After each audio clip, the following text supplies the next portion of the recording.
The widow and the winter that would not end.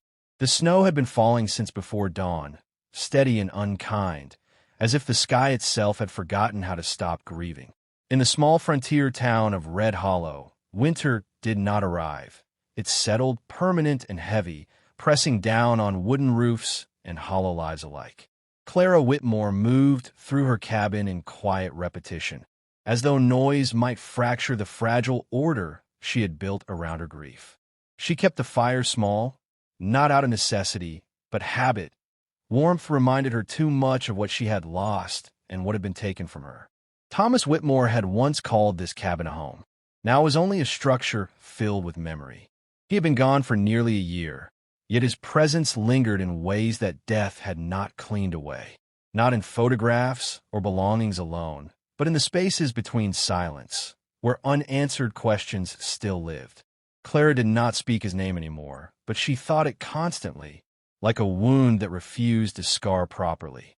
Their marriage had not ended with love fading. It had ended with discovery. She remembered the night too clearly, the sound of boots outside late hours, the unfamiliar scent on his coat, the soft lies that had once passed as explanations. And then, worse than anger, came certainty. Thomas had not simply drifted from her. He had chosen another life while still standing in hers. There had been no confrontation worth remembering, only quiet realization, only withdrawal, only the slow burial of something that had once been called trust. When he died months later in an unrelated accident, the town called her the grieving widow. Clara had not corrected them. Grief was easier for others to understand than betrayal. Outside, Red Hollow continued its slow winter survival. Neighbors exchanged cautious greetings, their eyes lingering too long when they passed her home. Some pitied her. Others judged her silence as pride. A few whispered that grief had made her strange, as if pain was supposed to be visible in acceptable forms. Among them, Margaret Hale stood apart. Wealthy, composed, and always dressed as though winter could not touch her, Margaret carried herself with a quiet authority that the town respected. She had once been close to Thomas Whitmore in ways Clara had only learned after his death. The truth had arrived too late to matter in action, but not too late to matter in memory. Margaret never denied it. She never needed to. Her silence had always been its own kind of confession. Clara avoided her whenever possible, though avoidance did not erase awareness. There were moments in town where their paths nearly crossed, and in those brief distances between them, Clara felt something colder than winter itself, an unspoken history that still belonged to both of them. Sheriff Cole Brennan noticed everything, as men like him often did. He did not interfere in private matters unless they threatened order, but his eyes followed Clara with quiet concern whenever she entered town. He saw her isolation not as mystery, but as consequence. Red Hollow had learned not to ask too many questions of sorrowful people. Sorrow often carried answers no one wanted to hear. On the morning this story truly begins, Clara stepped outside to collect firewood and found something wrong with the stillness. The wind had shifted, not violently, but deliberately, as though it had changed direction for a reason. From beyond the edge of town, near the abandoned Eastern Trail, faint movement disturbed the white horizon. At first she thought it was wildlife. Then she saw the outline of horses, shifting unevenly against the snow. They were not running. They were enduring. Clara narrowed her eyes, shielding them against the brightness. The animals moved with strain, their bodies lowered against the cold as if carrying something heavier than themselves. And then she saw him, a man, fallen near the edge of visibility, half buried in snow. Even from a distance, she could tell he was not from Red Hollow. His clothing was different, layered for travel, not comfort. His stillness was not peaceful. It was dangerous.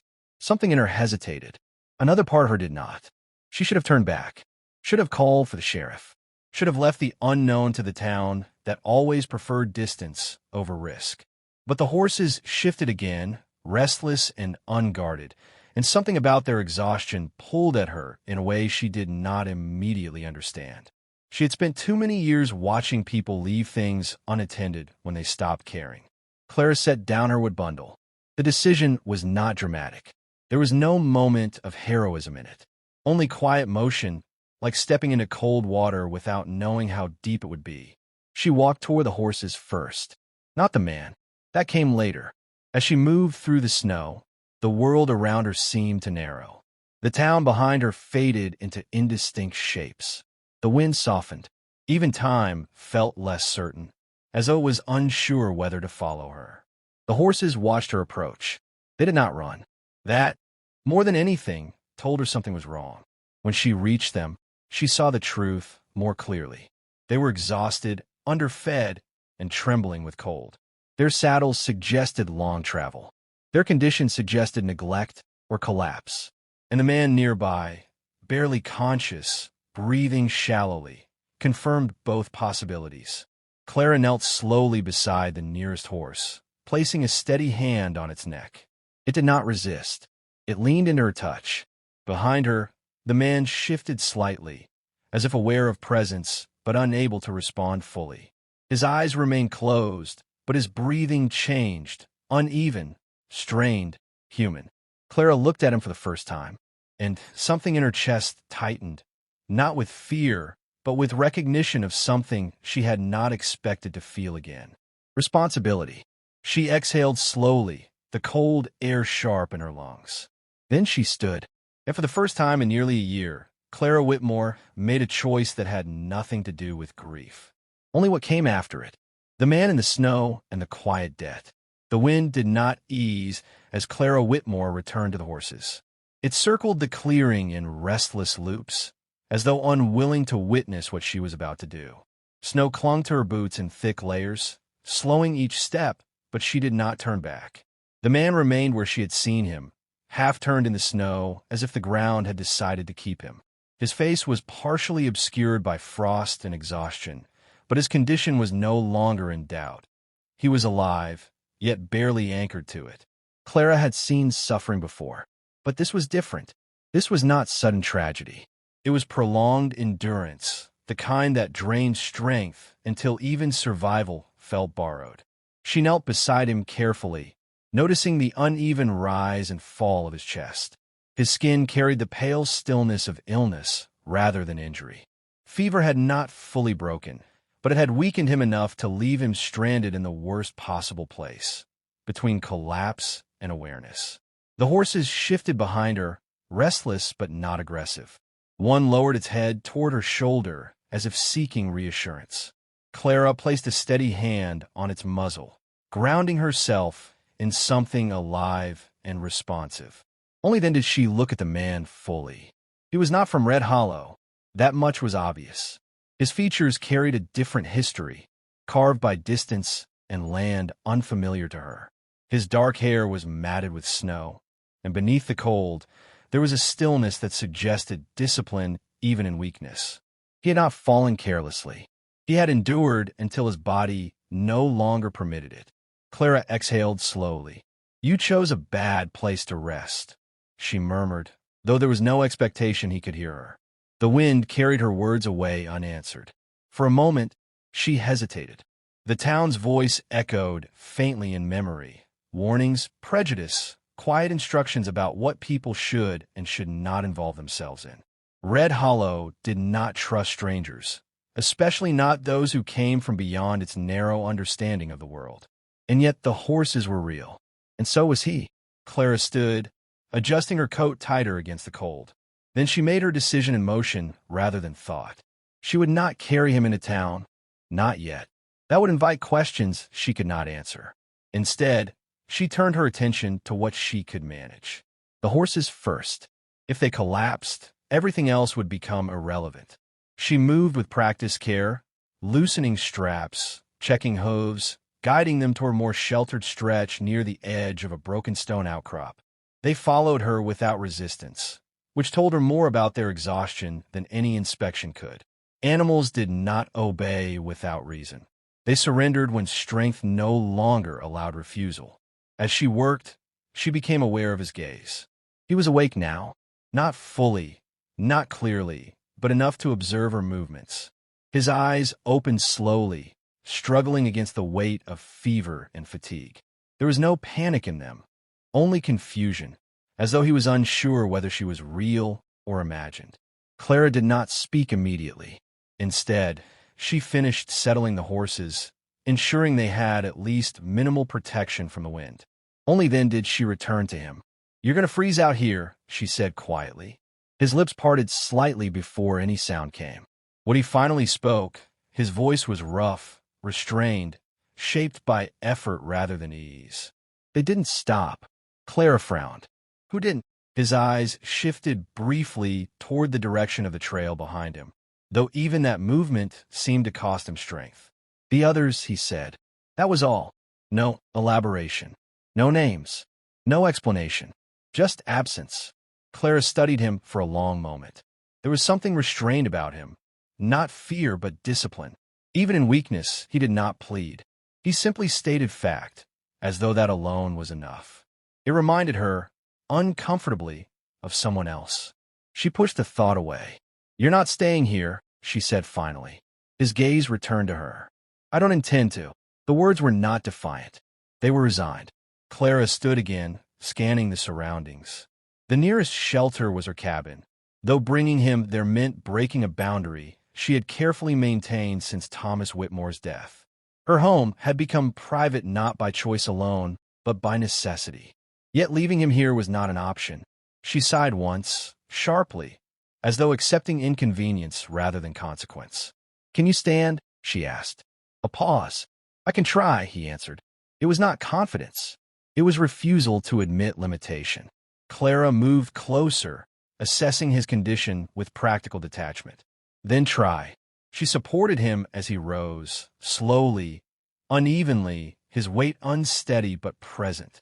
He did not collapse immediately, which she counted as progress rather than success. Together, they moved through the snow in difficult increments, the horses following at a distance, as if unwilling to be separated from him. The walk to her cabin was longer than it should have been, or perhaps it only felt that way because silence had begun to settle between them. At one point, he spoke again. "You didn't have to help," he said. Clara did not look at him. People say that a lot, when they want to believe kindness, is optional. That earned no reply. Only silence again. When they finally reached her cabin, the wind had grown sharper, as though irritated by their persistence. Clara opened the door and guided him inside, warmth spilling out into cold air like something fragile, trying not to disappear. She lowered him onto a chair near the fire. Only then did she step back. For the first time, she saw him not as an event, but as a presence, someone displaced into her carefully ordered isolation. And she understood, with quiet certainty, that nothing about this winter would remain unchanged after today. Behind her, the fire cracked softly, and in the silence that followed, Elias Redhawk, though she did not yet know his name, closed his eyes again, not in surrender this time, but in the uneasy safety of being no longer alone. The distance between trust and want. The cabin did not feel smaller with Elias Redhawk inside it. It felt differently occupied, as though silence itself had learned a new shape and was now adjusting to his presence. Clara Whitmore kept the fire steady but modest, refusing to let warmth become comfort too quickly. Comfort, in her experience, always carried a hidden cost. She had learned that lesson long before winter, before loneliness, before this stranger collapsed into her life without warning or permission. Elias remained near the chair where she had left him, his posture rigid even in exhaustion. He did not recline fully, as if surrendering entirely to rest would violate something internal. Discipline, pride, or habit shaped by harsher conditions than her small cabin had ever known. Outside, the wind scraped against wooden walls like restless memory. Inside, neither of them spoke for a long while. Clara busied herself with simple tasks, stirring water, checking supplies, adjusting blankets. Not because they were necessary, but because movement gave her something to control. She avoided looking at him directly, though she was aware of him in every peripheral moment. He watched her occasionally, not with insistence, with restraint. Finally, he spoke. "The horses," he said quietly. "They're yours now?" Clara paused, then shook her head. "No." A brief silence followed. "They follow you," he observed. They follow whoever doesn't abandon them, she replied without looking up. That answer seemed to settle between them like an unfinished thought. Elias shifted slightly, testing his strength.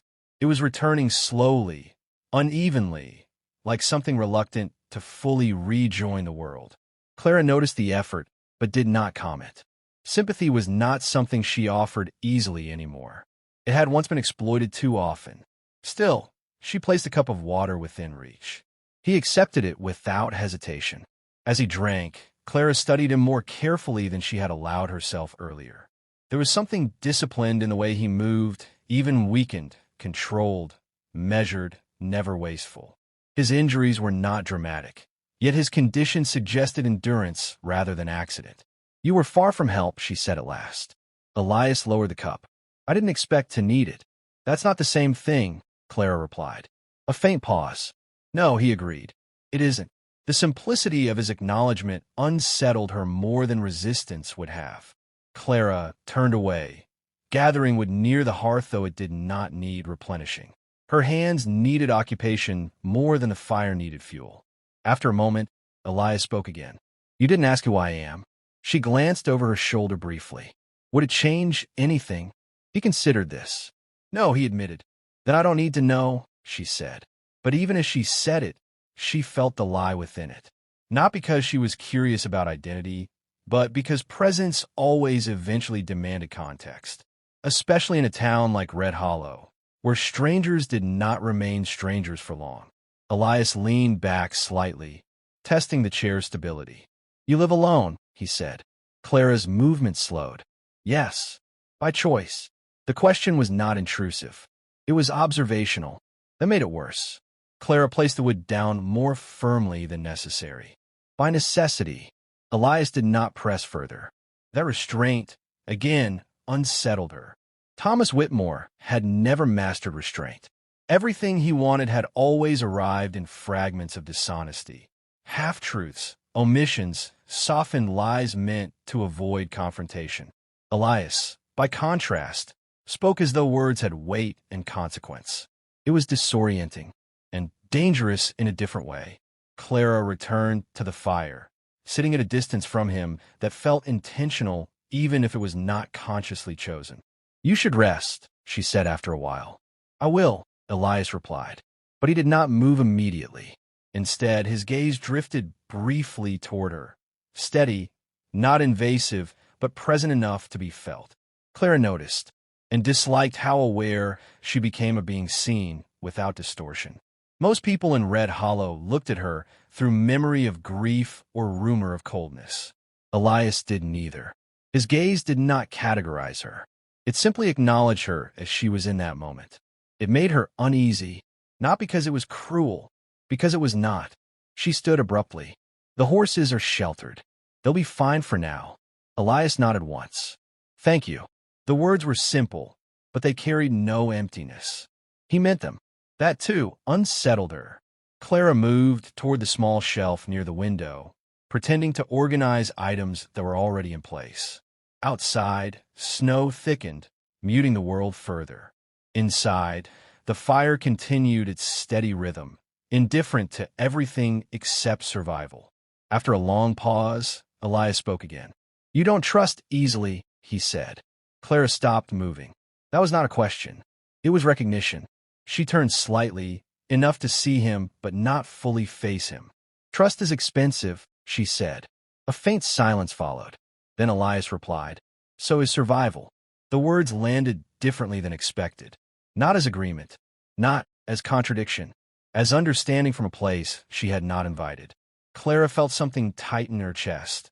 Not pain, not exactly, but awareness.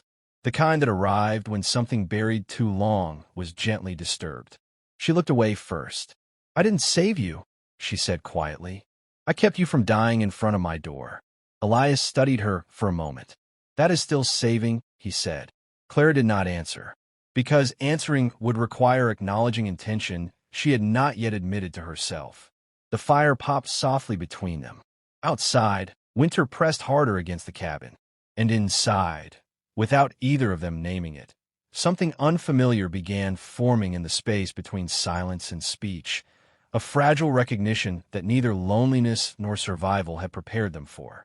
Clara Whitmore turned back toward the fire, as if warmth could shield her from what was beginning to take shape. Behind her, Elias Redhawk closed his eyes again, but this time not entirely in exhaustion, more like restraint held gently in place. And neither of them realized yet that the hardest part of survival was no longer staying alive, but remaining unchanged by the presence of someone who made that impossible. What the snow refuses to forget. The days after Elias Redhawk's arrival did not announce themselves with change. They simply rearranged Clara Whitmore's silence until it no longer fit the same shape. Winter outside, red hollow deepened, pressing harder against the cabin walls, as if testing whether isolation could still hold. Inside, life became a quiet sequence of necessary routines. Fire, water, tending, watching. Each one performed with careful restraint, as though too much meaning might fracture something fragile between them. Elias recovered slowly, not dramatically, not with sudden strength or miraculous improvement, but in measured increments that Clara noticed despite herself. Steadier breathing, less trembling when he stood, longer moments where his gaze no longer carried exhaustion as its dominant feature. He never complained, never demanded, never questioned the limits of what she offered. That restraint unsettled her more than need would have, because need was familiar. Respect was not. One morning, Clara found him outside the cabin before she expected him to be up. He stood near the horses, still wrapped in a borrowed coat, his posture slightly unsteady but upright. The animals had gathered around him with unusual calm, their trust already forming something instinctive. She stopped at the doorway and watched without speaking. Elias lifted a hand, resting it gently on the nearest horse's neck. The animal did not flinch. It leaned into him instead. Clara noticed the way he handled them, not as possessions, not as tools, but as living things that required attention without dominance. There was a patience in his movements that did not match the harshness of the land around them. "You should be inside," she said at last. He turned slightly, acknowledging her presence without surprise. "So should you." That answer did not challenge her. It mirrored her. Clara stepped further outside, the cold biting immediately at her skin. "I'm used to it." A faint pause. "So am I," Elias replied. The words were simple, but they carried weight that did not belong to weather. Clara moved closer to the horses, checking their condition out of habit more than necessity. "You're healing slower than I expected." "I've healed faster than I deserve," he said. That made her look at him more directly. There was no self-pity in his tone, only acknowledgement of limitation, as if it were a fact rather than a complaint. Clara turned away first. She did not like how easily he observed truth without turning it into judgment. Back inside later that day, she found him seated near the fire again, watching it with quiet focus. The cabin felt warmer now, not because the fire had changed, but because presence had begun occupying the space where emptiness used to live. Clara set down a small bowl of stew without comment. Elias looked at it, then at her. "You didn't have to do this," he said. Clara exhaled softly. "You've said that before, and you still keep doing it," he replied. That was not accusation. It was recognition. Clara sat across from him, though still maintaining distance. "People here don't usually last long in the cold if I ignore them." "That's not the only reason," Elias said. Clara's gaze sharpened slightly. "You think you know my reasons?" Elias did not respond immediately. When he did, it was carefully measured. "No," he said, "but I think you're not used to being needed without consequence." The words landed too precisely.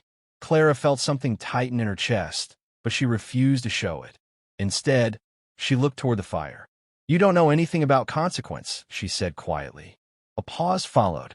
Then Elias spoke, voice lower. "I know what it means to be left behind." Silence filled the space between them again.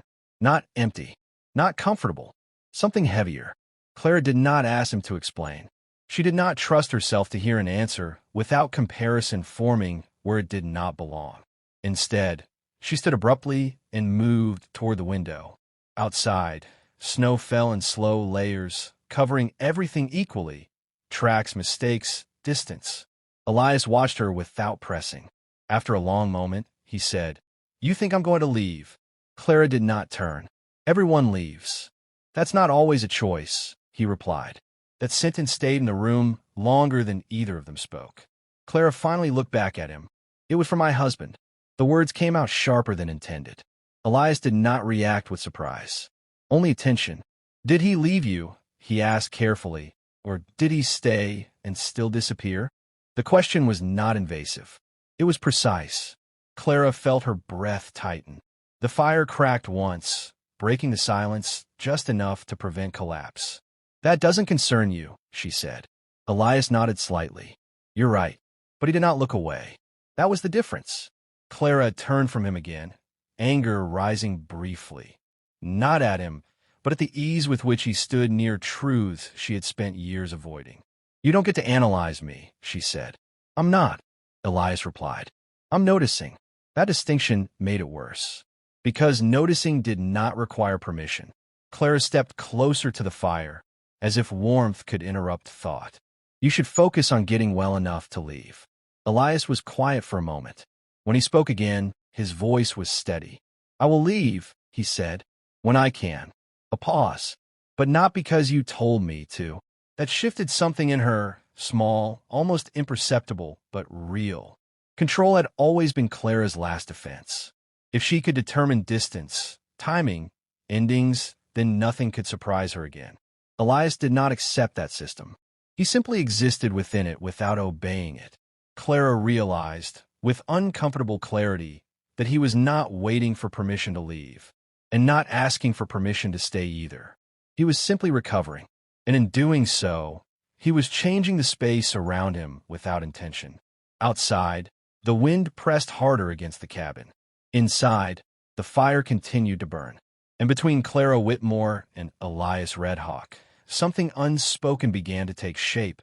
Not trust yet, not attachment, but the dangerous beginning of understanding that neither of them had prepared for. Because understanding, once formed, did not stay neutral for long.